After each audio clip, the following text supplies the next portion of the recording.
From MTN News, this is Face the State 2020 Vote, the race for state auditor. Good morning and welcome to this week's special edition of Face the State on the Montana Television Network. I'm Mike Dennison, MTN's chief political reporter. We're continuing our series of holding debates for people running for a statewide office. Today, we're bringing you the two major party candidates running for state auditor, also known as Commissioner of Securities and Insurance. This person regulates the investment and insurance industries in Montana. We have two candidates running for this office with us this morning. We have Republican Troy Downing and Democrat Shane Margio. Troy Downing is a businessman, entrepreneur, and combat veteran from Bozeman with experience running companies in both the insurance and securities industries. He was one of 4 Republicans who ran for the U.S. Senate in Montana's 2018 election. Shane Marzo grew up in Ronan, Montana, is a member of the Confederated Salish and Kootenai tribes. He's a graduate of the University of Montana Law School and has worked as a criminal prosecutor. He's also a two-term representative from Missoula and a pilot and former wildland firefighter and raft guide. Gentlemen, welcome to the show this morning. Thank you for joining us for this debate. Well, thank you for having us. Thanks for having me. And our format this morning, just so our viewers know, we're asking questions of each candidate. They'll get 1 minute to answer. The other candidate will have 30 seconds to rebut. And also in the middle of the debate, we'll have the candidates asking each other a question. And each candidate will have about a 90-second close at the end of our program. The first question goes to Mr. Downing. Mr. Downing, you've spent your career in various types of business development, including a technology startup. How does that experience qualify you to be our state auditor? Well, thank you, Mike. And first, I just want to say thank you for doing this. Thanks to MTN. Thanks, Shane, for being here. And I'm glad you recovered from that mountain biking accident. I look forward to riding again. I'm pretty sure I'm still faster. But to answer your question, Mike, I think it's important that you have wide, broad business experience. I think understanding, the pitfalls, the issues that you have running a company. I think that, obviously, my business background goes from technology to venture capital to securities to wholesaling securities issues to building insurance companies. Pretty broad basis. And I think really to develop best practices in anything, broad experience is important. And I understand the pitfalls that you have building companies. I understand what it's like to work in heavily regulated and complex industries. And I think it all comes to bear in this office that I'm running for. Thank you. Mr. Marzo, your rebuttal if you choose. Thanks, Mike. One of the things that I actually pride myself on is the fact that I don't come from industry. I'm in this job to step up and help people. I grew up here in Montana, in our community. I know what people are experiencing across the state because I've lived it. And I believe I have a strong background. I can step into this office with my background as an attorney, my background in prosecution, taking on fraud cases personally myself. I will commit to doing that, and my experience in the legislature. Mr. Marzo, let's continue down that path just a little bit with my question to you. You mentioned that you're a lawyer, and you also mentioned that you've been in the state legislature. I'm just wondering what in your legal career or your legislative career prepares you to be a state auditor, which is a regulator of insurance and the investment industries. Yeah, thanks, Mike. I feel like a lot of things qualify me in my career to step in and do good work for this office.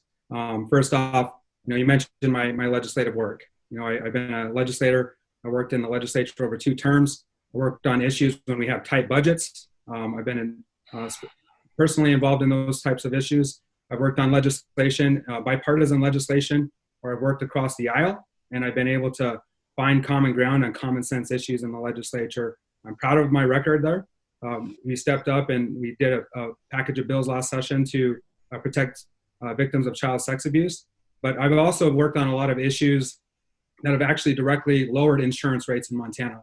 In the legislature, we worked on the reinsurance program, worked on Medicaid expansion, which got around 100,000 people in Montana insured. dropping the rate from around 20% to around 6%, 7% in Montana. I'm proud of the fact that I've been able to put partisanship aside in the legislature and to get things done. Thank you. Mr. Downing, your rebuttal. Well, first of all, bad actors are bad for business. And first and foremost, this is a consumer protection agency. I think that the most important thing for somebody sitting in this office is having some industry exposure where you see how bad actors can do bad things to Montana consumers and protect them. And again, the industry, they want us going after bad actors as well. They want us to know where to look. So what I look at this in this office, first and foremost, consumer protection. Second thing is just getting the regulatory code more friendly for businesses doing business in Montana. Thank you. The next question goes to Mr. Downing. Mr. Downing, the current state auditor, Matt Rosendale, a Republican, has been very critical of the Affordable Care Act, also known as Obamacare, and he's offered a lot of alternatives to that, such as healthcare sharing ministries, direct primary care, and options for shorter-term, bare bones health insurance policies. I'm wondering if you share his views and if you would continue down that path if you're elected state auditor. Well, first and foremost, I think it's good to have a lot of tools in the toolbox. And, we've all seen the skyrocketing costs of health insurance. And I think that's directly correlated to the skyrocketing costs of health care. But the way that I look at this, I really want to see a strong educational component in the auditor's office. And if you have lots of choices, direct primary care is a choice, healthcare sharing ministries are a choice, association programs, you have all these choices. I think it's fundamentally American to have choices. And if we can produce materials so that a layperson will understand what they're getting, what they're giving up, what the risks are, what the rewards are, and really understand what the difference is between all these different tools in the toolbox, they can decide for themselves, for their business, for their families, what tool is best for them and how they can solve the problems of making sure that they have adequate health care coverage. Thank you. Mr. Marzo, would you like to rebut that answer? Yeah, growing up here in Montana, firsthand, I've experienced, growing up in a low-income family, the need for affordable health insurance. I grew up in a community where a lot of people struggle to afford health insurance. And that's one of the reasons I'm in this race, is to find ways to get people insured and get people affordable insurance. To me, that means options, but that also means protecting people with pre-existing conditions, not bringing forward junk insurance scams, not bringing forward health sharing scams. If you're going to sell insurance in here, you need to play by the rules. Along those same lines, my next question to you, Mr. Marzo, in the economic fallout from the current pandemic, I think we can say that there's probably a lot of Montanans who have lost their health coverage by losing their jobs or whatever economic means may have beset them. If you're the state auditor, what are you going to do to address that problem? Thanks, Mike. Look, we're in a crisis in Montana, across the country. And really, I see this issue as twofold. How can we help business in Montana during a pandemic and during a crisis? First off, one of the issues that I continue to hear from businesses and a lot of my friends from growing up in the state and talking to them over the years and seeing their businesses grow, having those conversations with them during a time where they've had business interruptions, looking at the landscape of business interruption insurance and figuring out how we can sit down with insurance companies and businesses to make the laws more clear on that front for them. Second of all, we need to step up and support people in our communities. We know that during times of crisis, you see more predators, and you see people trying to prey on folks across the state. I know what that means. I have experience in prosecuting those issues in my former legal work. I'm ready to get to work at the state auditor's office to step up and protect people in that capacity. Thank you. Mr. Downing, would you like to answer that or rebut that in some way? Well, first of all, just on the pandemic, obviously a lot of businesses have been hurt. And, Heather and I were involved in producing a tremendous amount of hand sanitizer, literally millions of bottles that we use to help communities that were particularly hurt. But some of the issues, going back to the education part of what I want to see in this office, is, as Shane briefly mentioned, the business interruption. A lot of people didn't understand that they weren't covered. And so understanding what you're buying, what you're not, and what the true cost is of the risk that you're trying to purchase. That's a big issue that I want to solve in this office. Thank you. Now we've come to the part of the debate where the candidates are going to ask a question of each other. And the first question goes from Mr. Marzo to Mr. Downing. So how about it, Shane? All right. Well, this question is going to be pretty direct. And I know it's a discussion that comes up a lot in my conversations with folks across the state, Troy. And I feel it's important to give you a chance to talk about this today. I believe Montanans deserve an elected official in Montana that they can trust. I believe you lied about your California residency to obtain a cheaper hunting license, and you violated Montana campaign finance laws, I believe 7 times just a few weeks ago. So my question is, how can Montanans trust you to hold the insurance and securities industries accountable when you can't hold yourself accountable in these areas? Well, the first part, thanks for asking that question. The first part of that on the hunting, I've spent my entire life advocating for conservation, for hunting access, for hunting issues, for outdoors access. I've spent many hundreds of hours volunteering, sponsoring wounded veterans coming to Montana to use fly fishing as therapy. It's been a tremendous part of my life.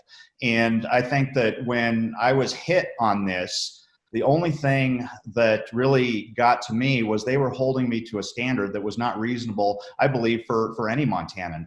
And basically it came down to, you can't cross a border without resetting a clock, which I thought was unreasonable. This is where I pay taxes. This is where my driver's license is. I've made Montana home for the better of 22 years. And obviously I've traveled a lot. I enlisted in the military after September 11th. I've been stationed in Albuquerque and Spokane, all over the world. So the one thing that came up was they were upset that I was bringing veterans to Montana to fish on our rivers, and I'll wear that proudly on my shoulder anytime. Thank you, Mr. Downing. Mr. Marzo, would you like to answer that answer or comment on that answer? Yeah, for me, it's a pretty direct question, but it's also concerning to me that, in Montana, I think I can admit when I've made a mistake. I think people expect us to admit when we've made a mistake. I think that's a value in the state. And I believe Montanans value honesty and integrity. And I think we expect that the person being tasked with regulating companies adheres to that level to ensure that they're adhering to honest and integrity business practices in the state of Montana. Thank you. Now, Mr. Downing, it's your chance to ask a question of Mr. Marzo. Okay, Shane. First of all, I've got broad business experience like we've talked about. I've signed the front of a check. I've also got experience in very complicated, highly regulated industries, not just insurance, but in the securities business and other highly regulated industries. And I understand the pain of trying to make a business work. I also understand how businesses can take advantage of the unsuspecting, because I've done that work. That's something I've been doing most of my life. And, you seem like a great guy. I actually personally really like you, but you started out as a lobbyist. You're a lawyer. You're a legislator. You've never signed the front of a check. You've never run a business. You have no experience directly in insurance or securities. So how do you expect to even learn to know what you don't know? Yeah, thanks for the question. And I believe, well, first off, I'm proud of the fact that I don't come from industry, because you'll know that I'm going to put people first in Montana.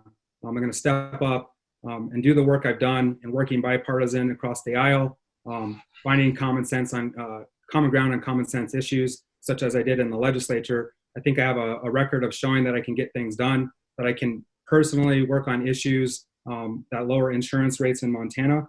I'm a citizen legislator. I've been a legislator for about as long as Mr. Downing's been campaigning, actually. And so, in my work in as a citizen legislator in California, it's, you know, a year-round job. Here, it's people from our communities all across the state of Montana, Republicans and Democrats, coming together to work at the legislature. And my legal background is something that I think is really a strong trait for this job, because I know nuances in law, and I've been able to navigate that, and I can bring that to this job as well. Mr. Downing, what's your reply to that statement from Mr. Marzo? Well, I'm not sure you directly answered the question. One of the issues that I have in dealing with complicated, highly regulated industries, whether, you know, obviously you're proud that you didn't come from industry, but I'm worried that you don't know what you don't know. You've never signed the front of a check. You've never worked in a highly regulated industry like that. And I think it's important that you have somebody that's not beholden to industry, but at least understands, you know, where everything's hidden, what can go wrong, and how a heavy-handed regulator can get in the way of business when it's not actually protecting consumers. I think that's tremendously important. Thank you. The next question goes to Mr. Downing. Mr. Downing, you've said often, you said it today as well, that the problem with healthcare in Montana is that it's too costly.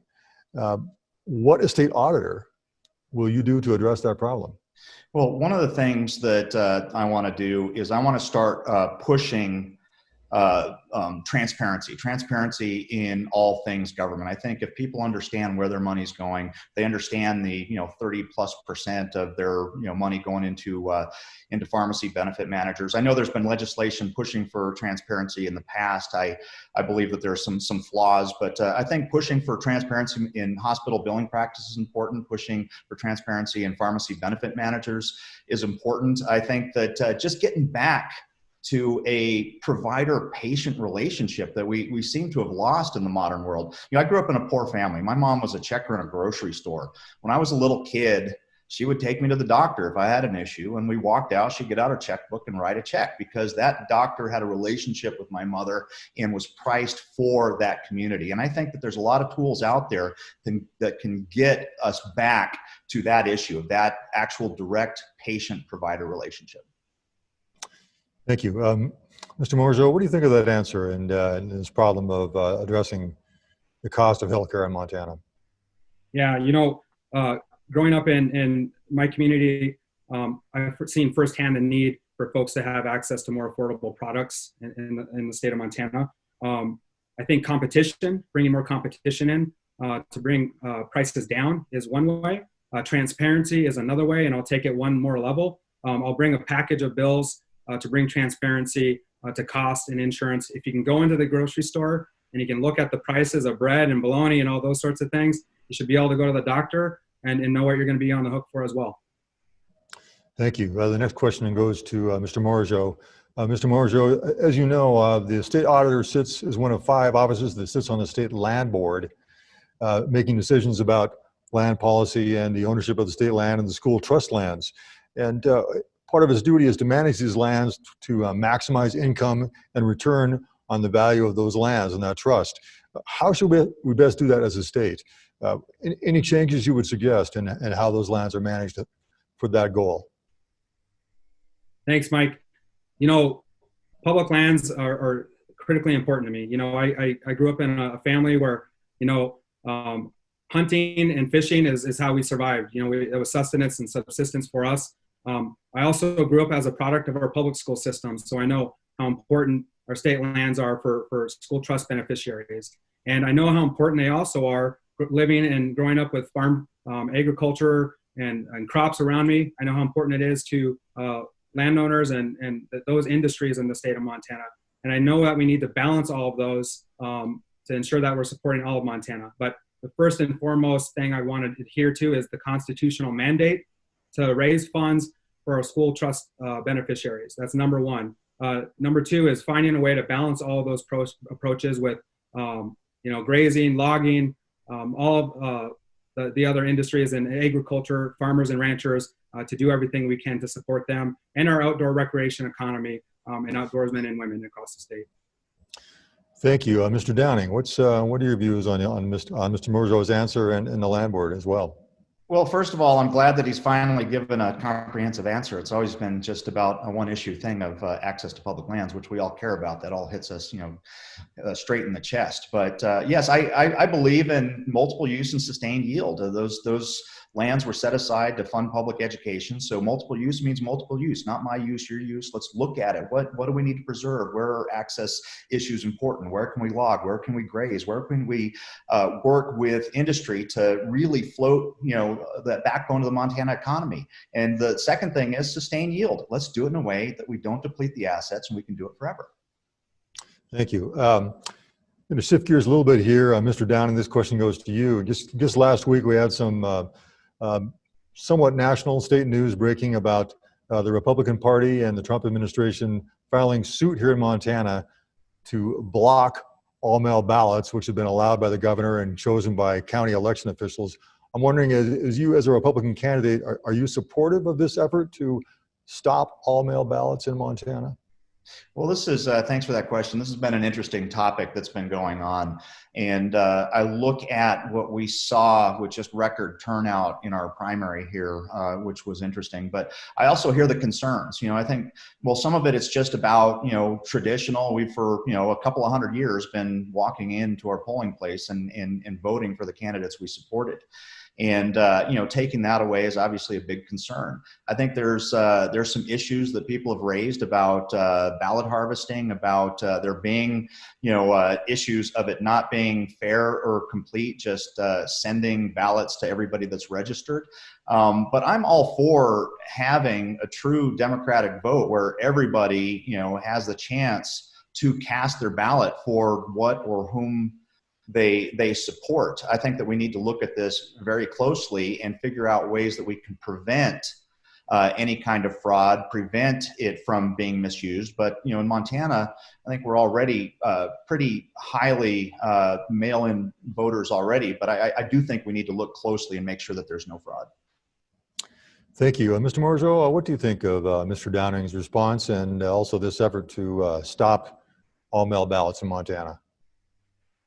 Look, as a Native person in the state, being able to get the right to vote has always been a fight for a lot of people. And unfortunately, I think the mail ballot doesn't really benefit me over Mr. Downing or anybody. I think getting people access to voting should be our number one priority in the state. The more people that can vote, the more people that are voicing their opinions for the candidates. And I don't think this is nothing more than a tactic to try and impact the vote, because those voters won't vote for Mr. Trump or maybe not even Mr. Downing. Oh, we have time for one last question. This goes to Mr. Marzo. We've talked about a lot of things and about the qualifications for both of you. I'm just wondering, when voters look at the two of you and your experience, or just what you're proposing, why should voters choose you as the next state auditor to do the job that you're tasked to do? What's the major difference between you and your opponent? Yeah, so, I think I've proven myself in the work I've done already in the legislature. I've proven that I can put partisanship aside, that I can do what people expect of us in getting to work, to work on issues that are common sense in Montana. I've shown that through my work on the child sex abuse legislation, that we can improve protections for victims of child sex abuse. That was bipartisan work that I worked on. I've worked on health insurance issues directly, air ambulance, reducing costs for individuals, people in my community I've talked to who've struggled with being able to afford those things. I've worked on the reinsurance program, which directly resulted in rates being lowered this upcoming year. I've worked on Medicaid expansion. I'm very proud of that because we've got around 100,000 people in the state insured. So there's already things that I've done in the state to reduce costs. But I do want to bring a package of bills forward. The first set of business is to use my experience to bring a set of bills forward for transparency to drive down costs across the state of Montana. Mr. Downing, what are voters going to be looking at when they look at you? What's the main thing that differentiates you from your opponent and would help them make a choice as to who's the best person for this office? Well, first of all, I'm not a politician. I've never held public office before. I'm a businessman. I'm an entrepreneur. I'm a combat veteran. I think that I've got a very strong service record with entrepreneurs, with at-risk youth, with veterans. I've been very involved putting my time, my energy, my money into these things. I think it's important that you have somebody that has practical experience, somebody that's run a business, that understands what it's like to operate a business in a highly regulated industry. And I don't think we need more lobbyists, lawyers, and legislators running this office that have never actually been in this business. Thank you. And now one last shot for both of you to kind of make that pitch again. Our closing statements, each person gets 90 seconds. And the first closing statement goes to Mr. Marzo. Hey, thanks, Mike. And I want to thank our host for this opportunity. And I want to thank my opponent for being here. I'm a proud native Montanan. As a state legislator, I worked with Republicans and Democrats to make healthcare more affordable, to protect public lands, provide career opportunities for students, and to promote Montana small businesses. I'm a proud gun owner. I'm an avid outdoorsman. I grew up hunting and fishing right here in Montana, and I'll fight to protect our public lands and to preserve our outdoor heritage. I'm running for auditor because I believe Montana deserves an independent voice who's going to put Montanans ahead of any political party. Montanans, I believe, have a clear choice in this election. And unlike my opponent, I have a clear record of working across the aisle to get things done for Montanans. They know that they can count on me and trust me to work hard and deliver for them. And unlike my opponent, I won't stand idly by as companies push predatory junk insurance plans on the hardworking Montana families. And lastly, unlike my opponent, I'm dedicated to serving Montanans, not my own political career. In 4 years, you won't find me self-funding a campaign for another office. I'd ask my opponent if he can say the same. These are unprecedented times, and Montanans, I believe, need someone they can depend on. I fought for Montanans my whole career, from the fire line to the legislature, and as a state auditor, I'll fight to defend Montanans with pre-existing conditions, to keep healthcare costs down, and defend individuals and businesses from fraud and predatory practices. And I want to thank you, Mike, and I hope I can count on your vote this November. Thank you, Mr. Marzo. And now the closing statement from Mr. Downing. Well, thank you, Mike. Thank you, MTN, and thank you, Shane, for being here. I really appreciate this opportunity. This campaign's been a lot about dialogue with industry, with consumer protection groups, with everybody that this office affects. Not just insurance companies, but across the board, and understanding where the pain points are, what needs to be fixed, what can be better, how we can do things better for Montanans.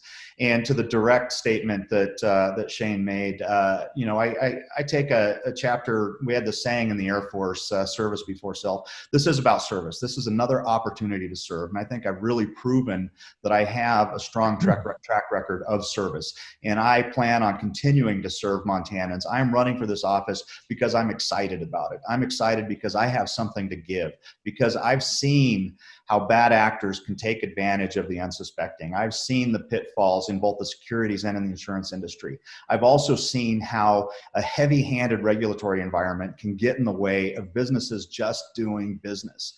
And I think it's important that we have businesses that are thriving, because that's consumer advocacy. If we have a thriving competitive market where we make it easy for business to do business, we have more people competing, which gives better choices, more opportunity, better pricing. I think that is consumer advocacy.